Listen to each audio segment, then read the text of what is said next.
Title: How Drugs Control America's Prisons, the Hidden Crisis No One Talks About. Help this channel grow. Like the video, leave a comment, and subscribe for more stories. This helps us a lot. Thank you. The story begins. The system built in shadows. Inside the walls of America's prisons, time moves differently. The clocks still tick, but everything else slows. Routine, hope, even a man's sense of who he used to be before he stepped through the gates. But there's one thing inside the prison system that never slows down, never pauses, never weakens: the flow of drugs. For decades, the public has imagined prisons as tightly controlled fortresses where nothing gets in and nothing gets out. But the truth, the part almost no one wants to say out loud, is that many prisons across the country operate under an underground economy so powerful that it shapes daily life more than the official rules ever could. And at the center of that economy lies the one thing that has found its way into nearly every cell block in America: drugs. From the moment inmates wake up to the moment the lights shut off, the drug trade dictates how they move, who they trust, and whether they survive. It's a silent force that has turned prison yards into chaotic battlegrounds and cell blocks into marketplaces. Inside the system, drugs control people more effectively than any correctional policy. It begins with demand. Addiction rates among inmates are incredibly high, many arriving from the streets already hooked on painkillers, meth, heroin, or synthetic opioids. But for others, the addiction begins inside.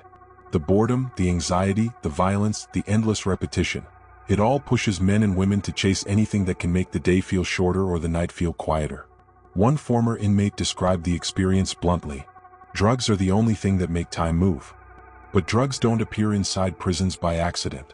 Despite metal detectors, searches, scanners, and strict policies, nearly every prison in America has a steady supply. And the deeper you go into the story, the clearer it becomes that the system isn't failing, it's compromised. Contraband comes in through 1,000 different pathways. Some arrives in the most obvious way, thrown over fences at night in small packages waiting for inmates assigned to trash duty to pick up. Other stashes come through visitation, hidden in diapers, food containers, hair, or even body cavities. But the method everyone whispers about, the method no official wants to admit is real, is the involvement of staff. Not all, not even most, but enough to keep the system moving. Underpaid officers, exhausted and badly trained, are regularly targeted by gangs with offers of money that far exceed their monthly salary. One smuggled package can earn an officer more than 2 weeks of work. And once an officer gives in once, they're owned forever. Inside the prisons, the drug system is run by a mix of organized gangs, unaffiliated hustlers, and powerful inmates who control entire tiers. The trade isn't chaotic, it's structured. Every prison has its version of a hierarchy: the suppliers, the mid-level dealers, the runners, the lookouts, and the users. It mirrors the outside world but with higher stakes and much deadlier consequences. If you owe money, you pay, whether it's in commissary items, favors, or protection.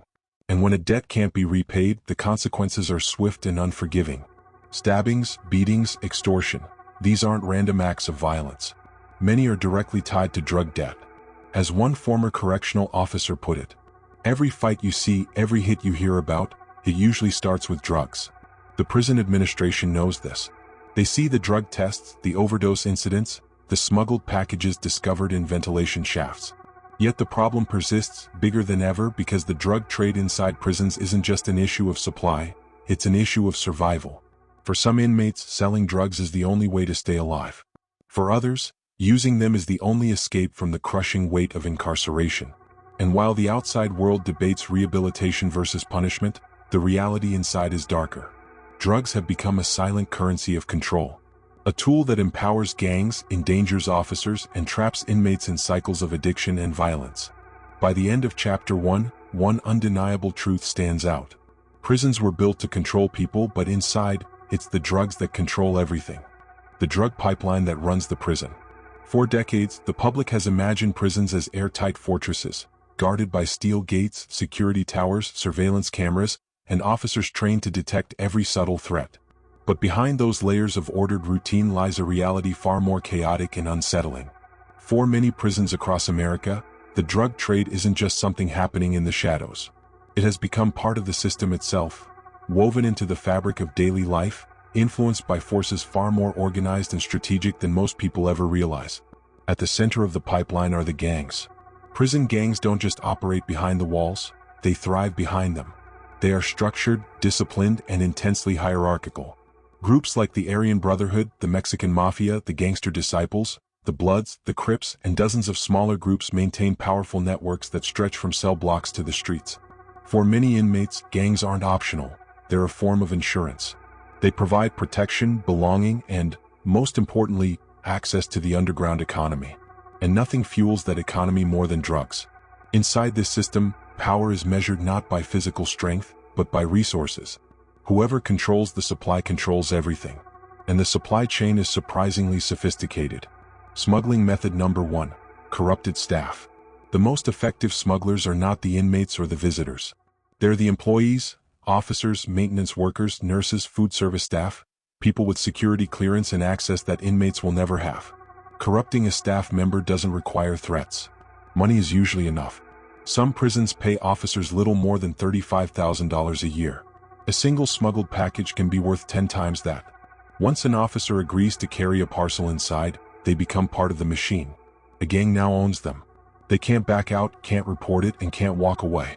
They are trapped by the same system that traps the inmates. The cycle feeds itself. Low pay leads to desperation. Desperation leads to corruption. Corruption leads to a drug supply that never dries up. Smuggling method number 2. Drone drops. Technology added a new weapon to the trade.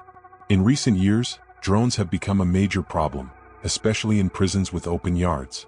Small packages containing fentanyl, meth, or Suboxone are dropped at night and collected by inmates assigned to prison jobs that give them yard access. Within hours, the drugs are sorted, diluted, and sold. Some prisons report multiple drone drops per week. Smuggling method number 3. Mail. Drugs can be liquefied, sprayed, soaked into paper, or hidden inside printed materials. Even artwork from family members can carry a deadly dose of synthetic drugs. When drug-soaked letters dry, they become nearly undetectable, until an inmate smokes or chews the paper. Several prisons have experienced mass overdoses from a single batch of contaminated mail. Smuggling method number 4. Visitation. Families don't always bring contraband knowingly. Gangs sometimes pressure relatives to smuggle packages through fear, manipulation, or promises of protection for the inmate. Even a single capsule hidden in clothing can lead to thousands of dollars worth of contraband once it's diluted and sold inside. Smuggling method number 5. Medical transfers and court runs.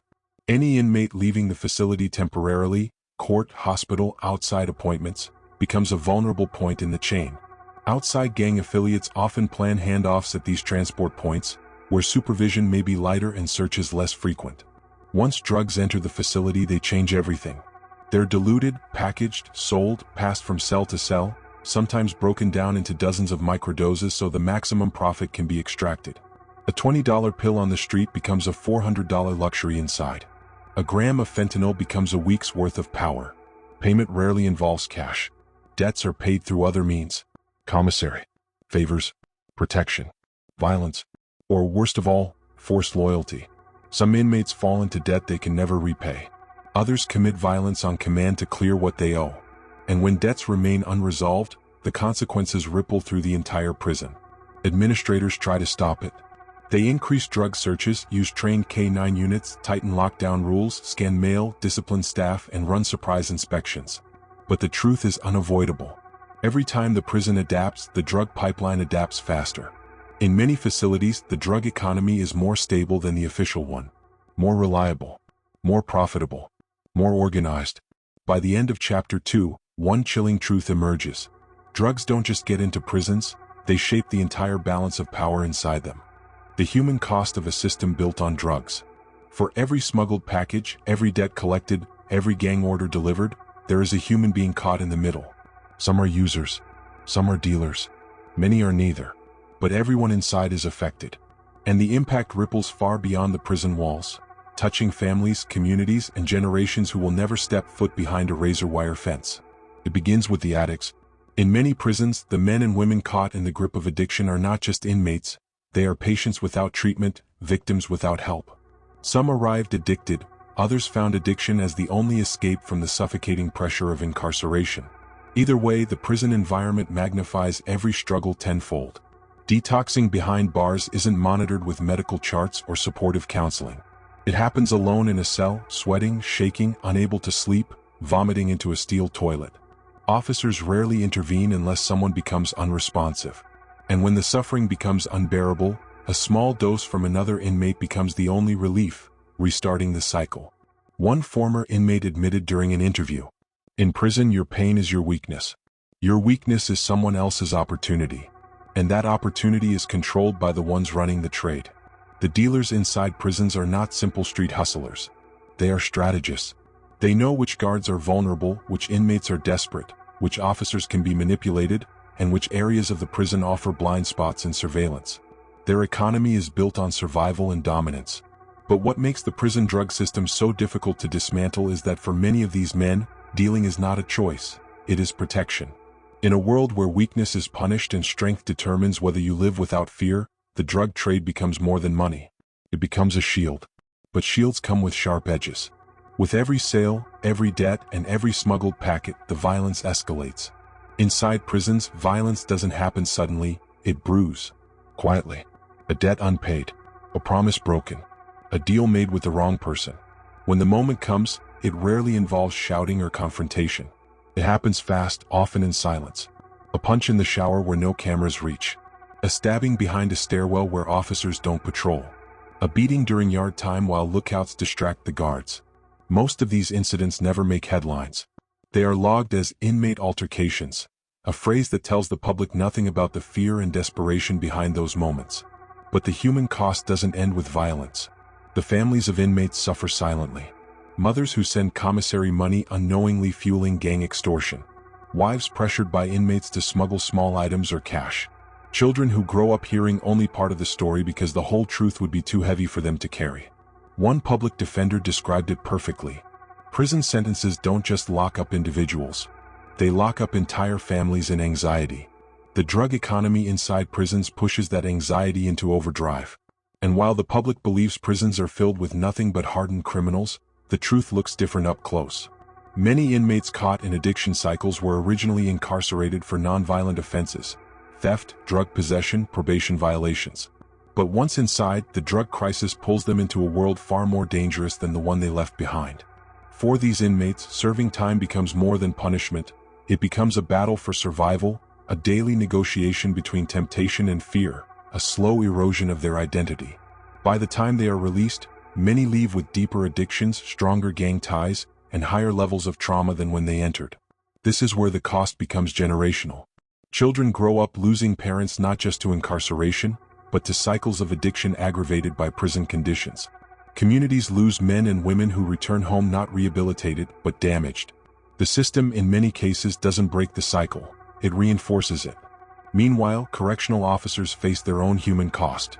Many walk into the job expecting structure and order, only to find themselves navigating a dangerous underground world they never imagined.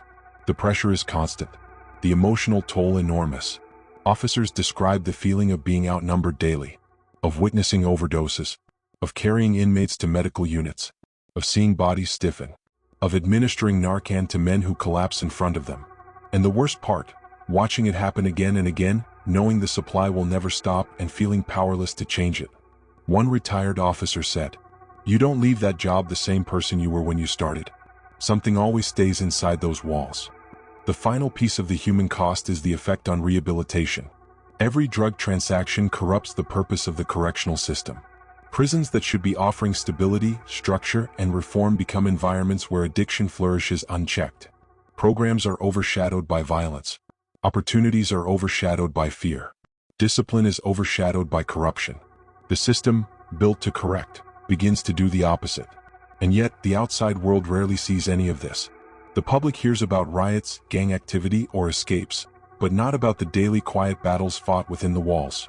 The overdoses, the debt payment beatings, the collapsing families, the officers pushed past their limits, and the inmates who lose themselves long before they leave the gate. The cost of the prison drug crisis is not measured in dollars, policy failures, or statistics. It is measured in human lives, shaped, damaged, or lost inside a system built on silence.